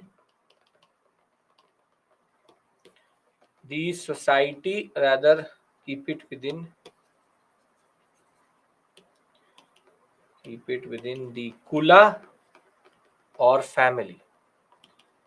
And that is why you would have realized one thing: wherever there will be an agricultural economy, women have more rights or less rights? Tell me. If there's a tribal society and there's an agricultural society, women will have less rights in the agricultural society. Because if women will learn, if women will study, they will ask for rights. If they will ask for rights, they will ask for land, and therefore it will lead to fragmentation. Fragmentation is avoided. So basically, I have within the last 20 minutes told you the rise of two major social evils for Indian subcontinent, which is the dominance of women, rather women get dominated by men, their exclusion from resources, their exclusion from society, and also the fourfold Varna structure. Now, am I right in saying that agriculture is poison? That it basically, very simply, in the society started to push in as a catalyst, started to mix in poison of social exclusion, of social discrimination, of women's exclusion, of women's discrimination. So the genesis of all forms of discrimination in India can be traced back to the later Vedic period. This is where the Varna system comes through. This is where women get excluded. So the later Vedic period was a very, very dangerous period, and agriculture, along with the monarchical structures, along with ritualized kinship, along with the nexus between priest and king, allowed for social discriminatory practices to come into existence, and women's education, their economic position, was actually reduced to the minimum in the society. The Janapads actually exhibit this basic feature. Is this making, is this, it's not that agriculture is malign. Agriculture produces surplus, surplus produces social differentiation produces polity. Agriculture is inherently like that. Once power comes through, it is going to work like that. Does this make sense? Am I making sense? Are you able to now get clarity about our society? Is this an eye-opening moment in which you understand? Now I'm making you peer through the problems which have come through in this period. Sir, all these evil practices must have happened in a step-by-step manner. So is no one opposed this discrimination? Because few decades back, see, Hardeep, this is your 2023 constitutional Indian speaking. When these practices happen, if the priest and the king are in nexus, you can do anything. Women will oppose. What will happen? What will happen? The simple point of the matter is, we have a certain democratic sense of rebellion, the concept of how we challenge things. Think of it in a embedded, indoctrinated patriarchy is indoctrinating also. So women may have not resisted also. The simple point is, it was done in such a systematic manner from the top down that there is no way they could have responded. It's a way in which our society absorbs this evil, which is more dangerous than the way we actually produced it. Are you getting my point? Why I am telling you the later Vedic period is very significant in Indian history? Because if it is, then I'll give you a very important box in which I'll give you both the features in a comparative sense, and then we will discuss all the periods together and consolidate everything with regards to today. Come on, we'll look at the PPT also. Is this clear? So if I had to write summary of later Vedic period,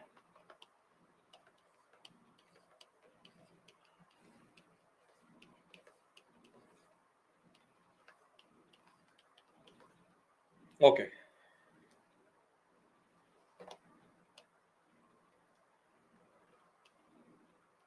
Agriculture, monarchical state, no trade, taxation, भाग, सभा, समिति, विधाता, diluted, ritualized kingship, fourfold varna structure, social discrimination of women and Shudras, Vedic Brahmanism, and women fully subordinated to men. Anything else needs to be added here? Sudhir, still Vaishyas would be about barter system, right? Vaishyas are not fully linked to trade in the sense that trade basic exchange will still happen, right? Disbanded. These two are disbanded. This is diluted. This is disbanded. Okay. Now let's look at the PPT. Then we'll write the comparative summary. Now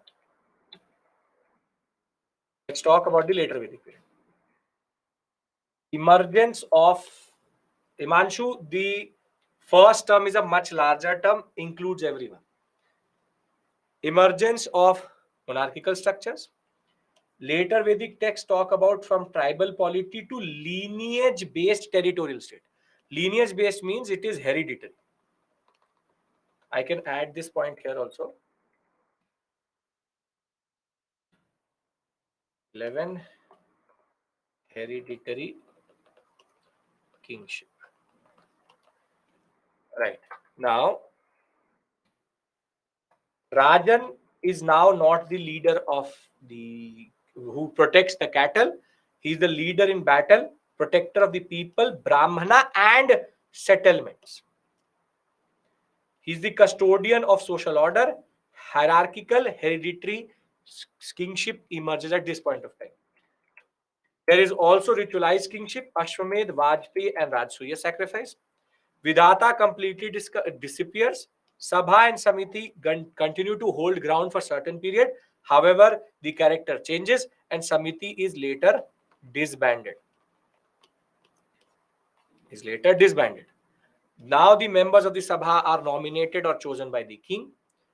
The tax collector emerges at this point of time and he is called the Sanagrihi. Bhaga is 1/10 to 1/6 of the tax which the people have to give to the give to the king. Further, now a new set of officers emerge which help the king. Now here I want to teach you something which is the concept of mnemonics. Mnemonics means how you can learn certain terms. For example, see, Bhagadugha, collector of taxes. Now, how do you learn this? Please pay attention. Bhagadugha, Bhaga means tax. So, do I need to learn that if this term comes through, it is related to taxation? Do I need to learn that? So, the key term is Bhaga. Same way. For example, Purapati. Pur means or Purandar means basically fort. So, in charge of forts. Then, if there are terms which actually are difficult to learn, you create what is called mnemonics. For example, very simply, Palagala messenger. So, what you make is palmes or mess pal. This is called a mnemonic. You can make a better one, you can make more elaborate ones, but basically, two words coming together. Don't make PM because you will never be able to understand what that P is, what that M is.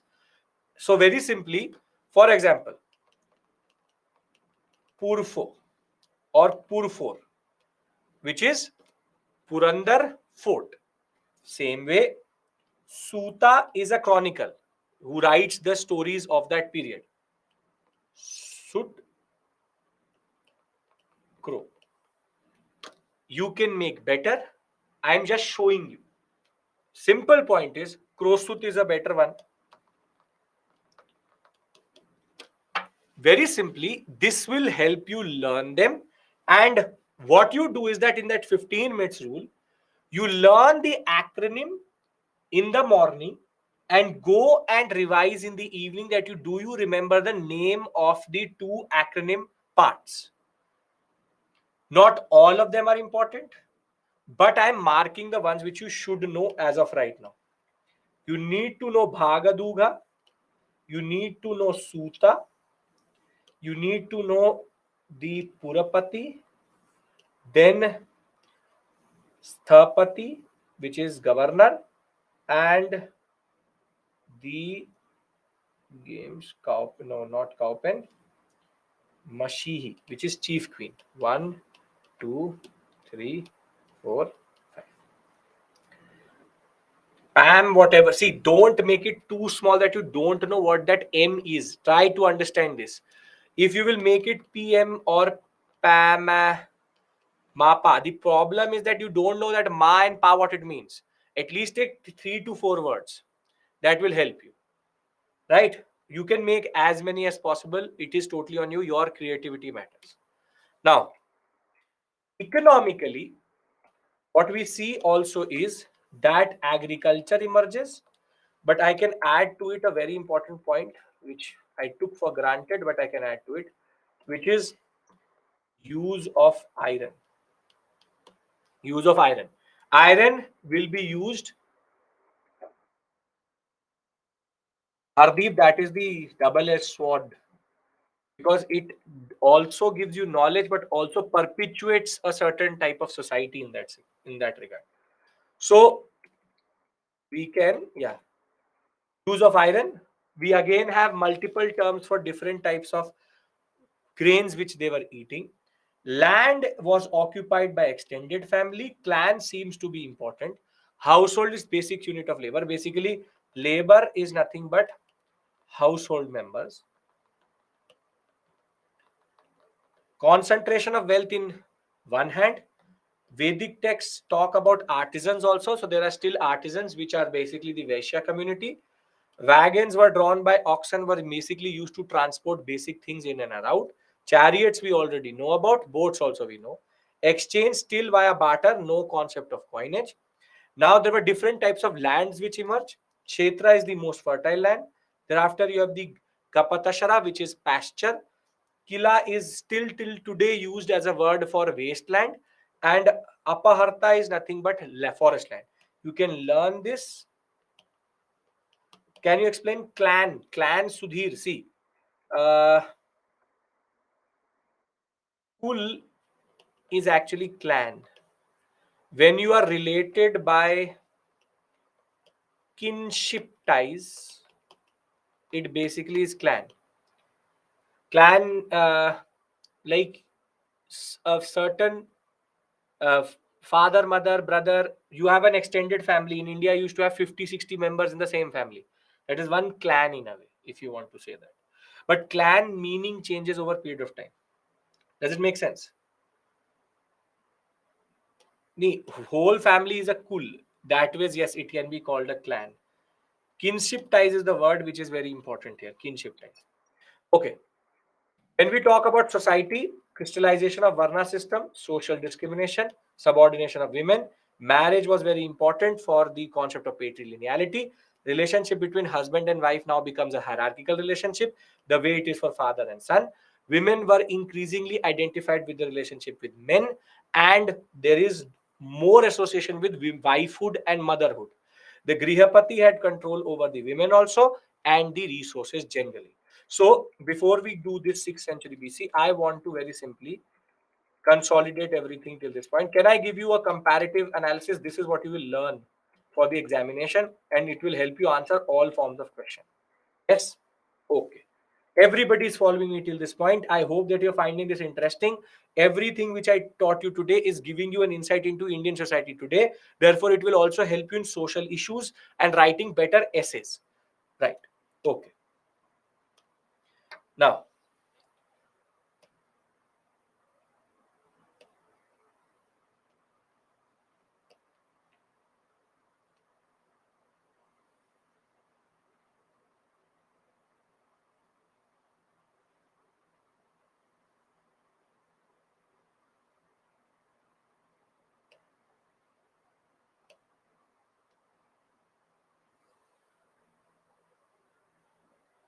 okay.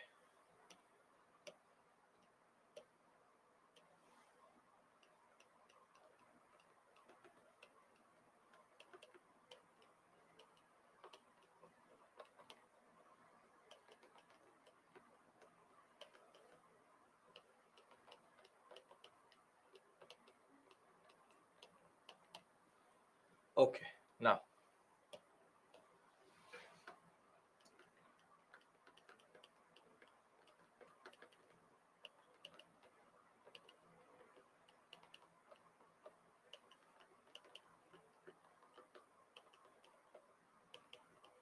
no trade.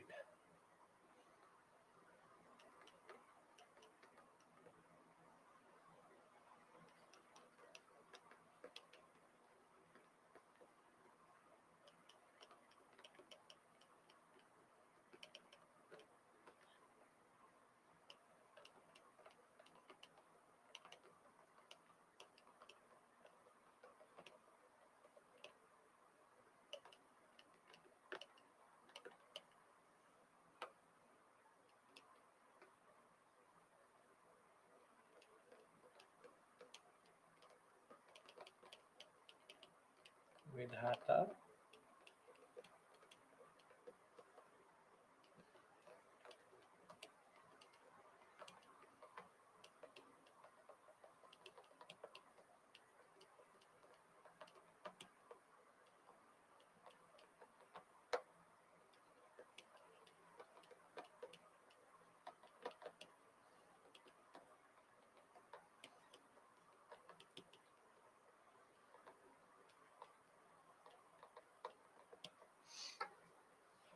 Vedic Brahmanism. Thereafter,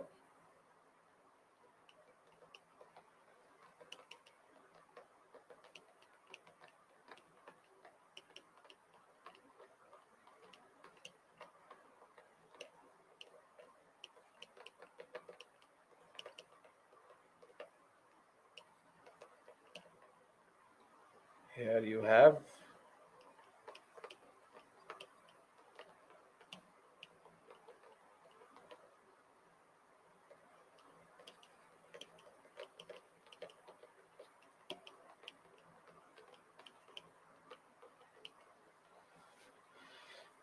uh, any other point?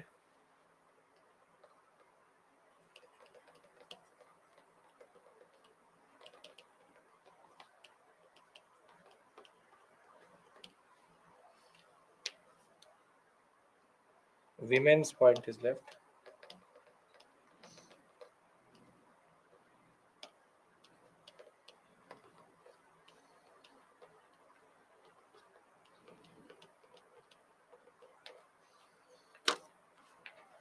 Done. See, cattle based economy is already, if you want, see, cattle equals to wealth, land equals to wealth.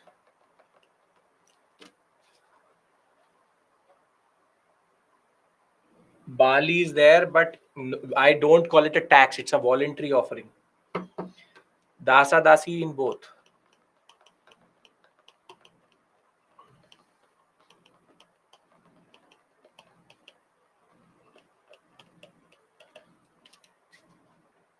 Rituals, and I have written naturalistic religion, Brahmanic, Vedic Brahmanism. That is again self-explanatory. Now you should be in a position to imply that and understand that. Are we clear with regards to? Are you in see? This is how we go about it. There are certain areas which are extremely descriptive. There are certain areas which are extremely factual. In factual, I can't help you. I can tell you how to go about it. That I'm doing. At least by this time, by 7:40, 2:40, are you getting what we are doing? Are you understanding that history is just more than random facts? There's a certain progression. It's a progression of society. It's a progression of economy. I went forward and backward in a certain way. Now, what I'll do is that I'll give you the master timeline for today's class. That is a separate issue altogether. But are you now able to, when you came in the morning at 10 a.m., you had certain apprehensions. Now, by this end of this day, are you in a better position to understand what I'm trying to do here? Or are you in a better position to actually understand history in a better way? Because a lot of you said, sir, ancient I can't understand. मुझे समझ ही नहीं आता. It's boring, this and that. But is this actually not understandable? It is actually logical. And this is where my role comes in. I am the mediator here. Trust the process. And by the time we cover ancient, which is next week, you will be a better understanding of the whole period. And more than that, you will in yourself also understand why is India what it is today. Why is that there is problems in India? What are the social issues which we still face?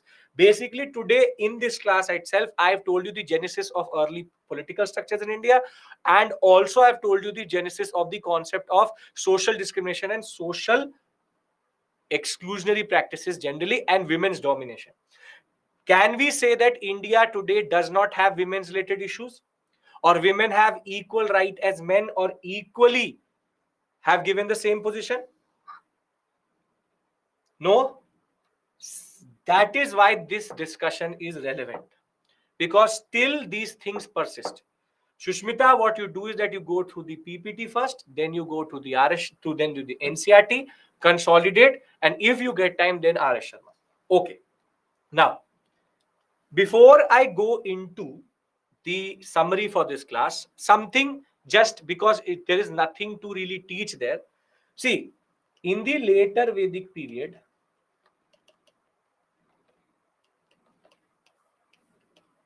Janapadas emerged, 22 of them. But there was warfare between them.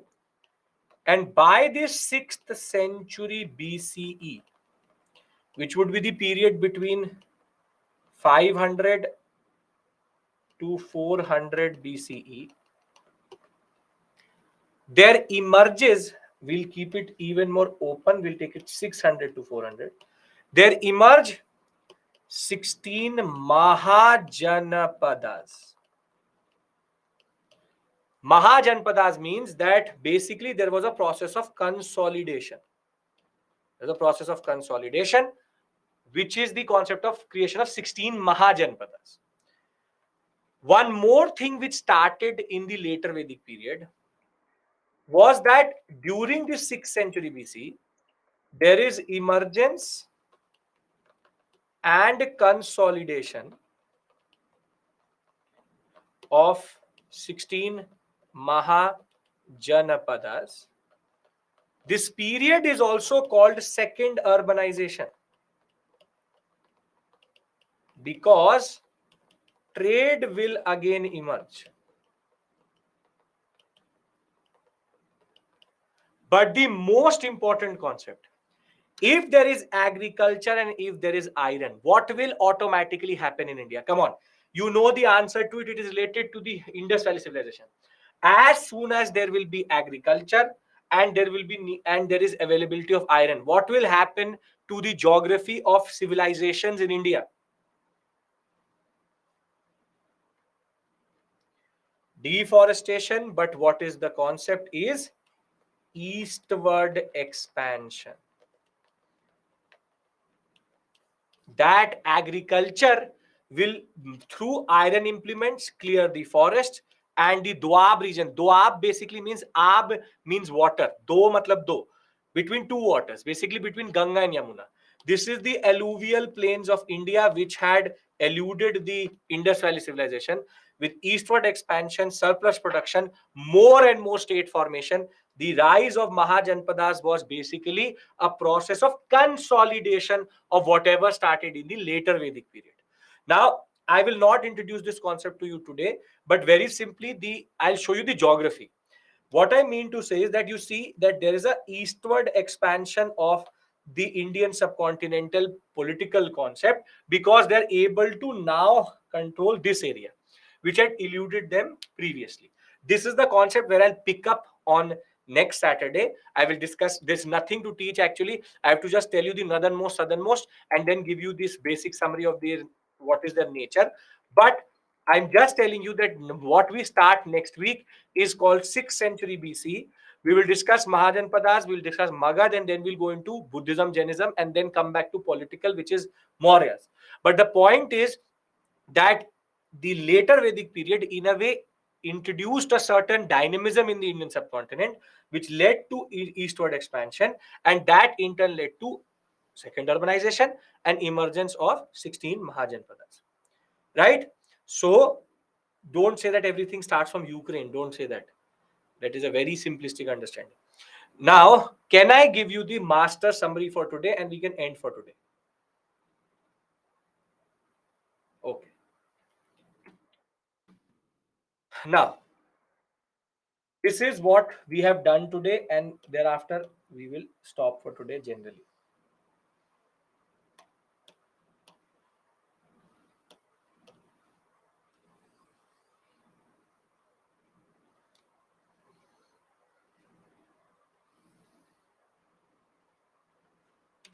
Okay.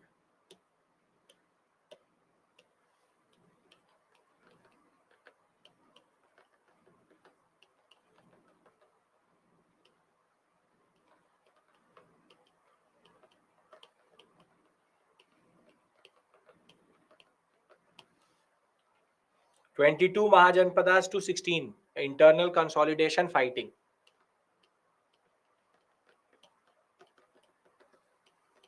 This is the 7th time I am revising with you. I've been noting that. And I hope that before you leave this session, you're already have at least learned something from this session generally. So, Paleolithic. No state, no state, early state formation, early state formation. Now I'm going to only write the top main points.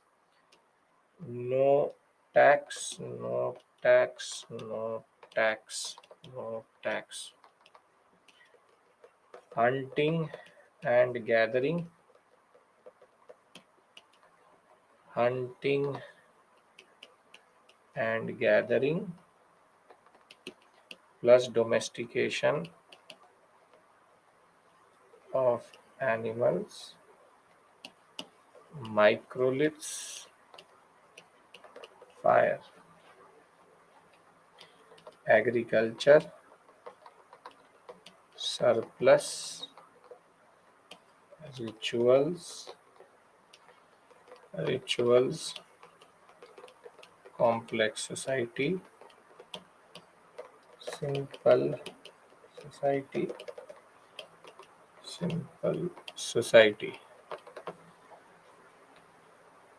Thereafter, copper emerges, hunting plus agriculture plus gathering plus animal husbandry.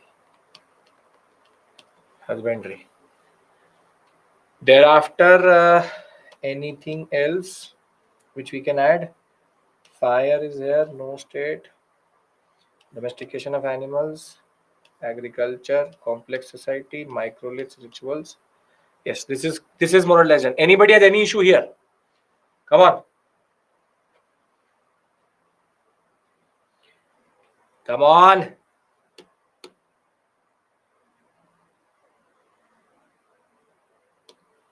Okay. Now comes the more interesting. mature state, internal and external trade, complex society, naturalistic religion,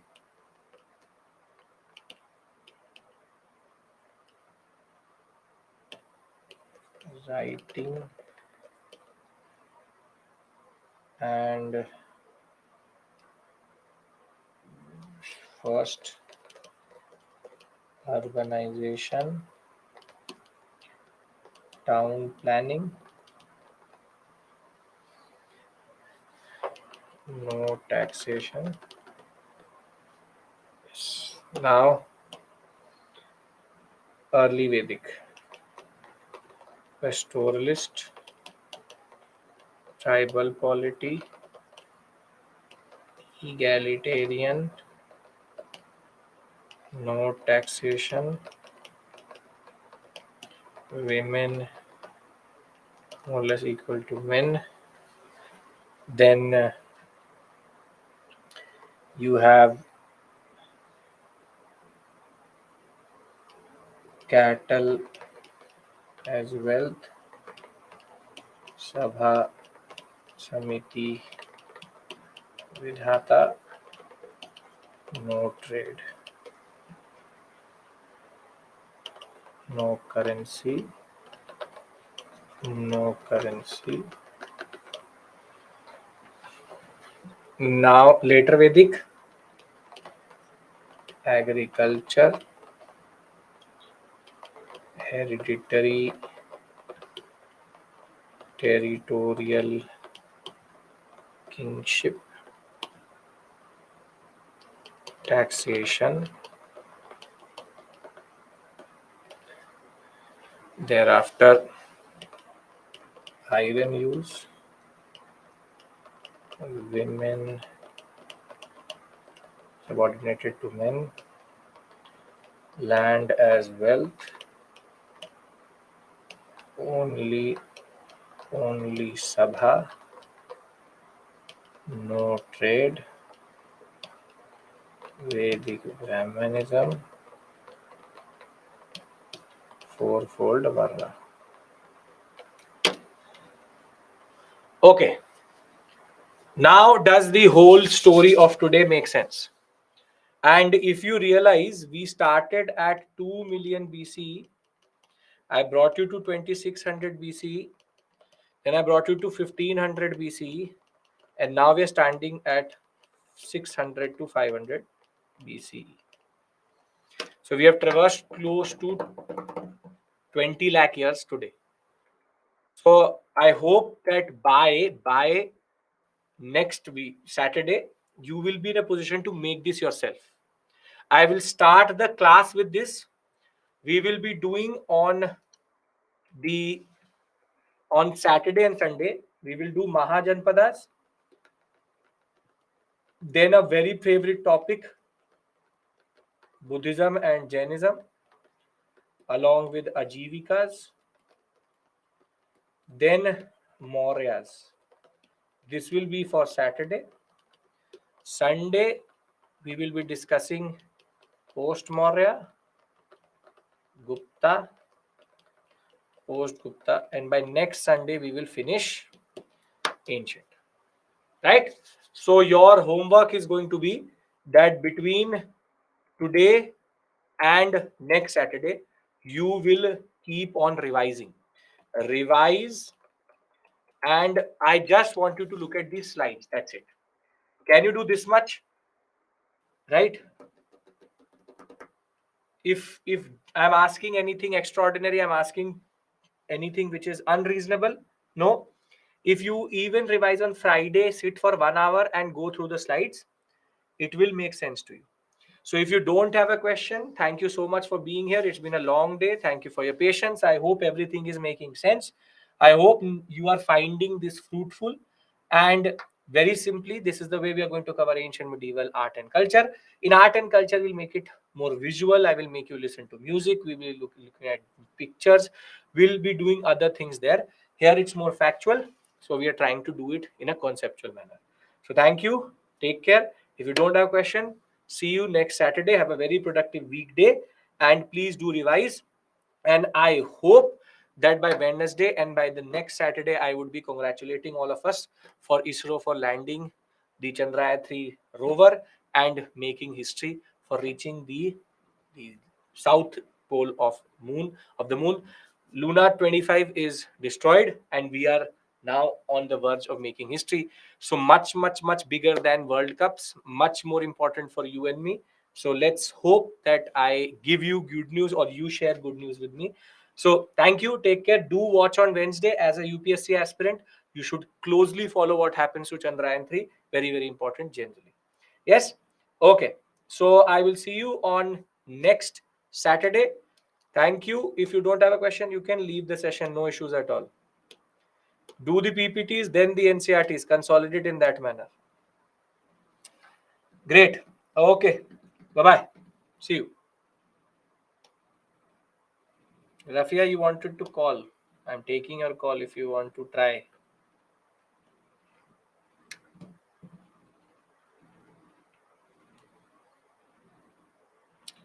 Still, I think it's not working for you.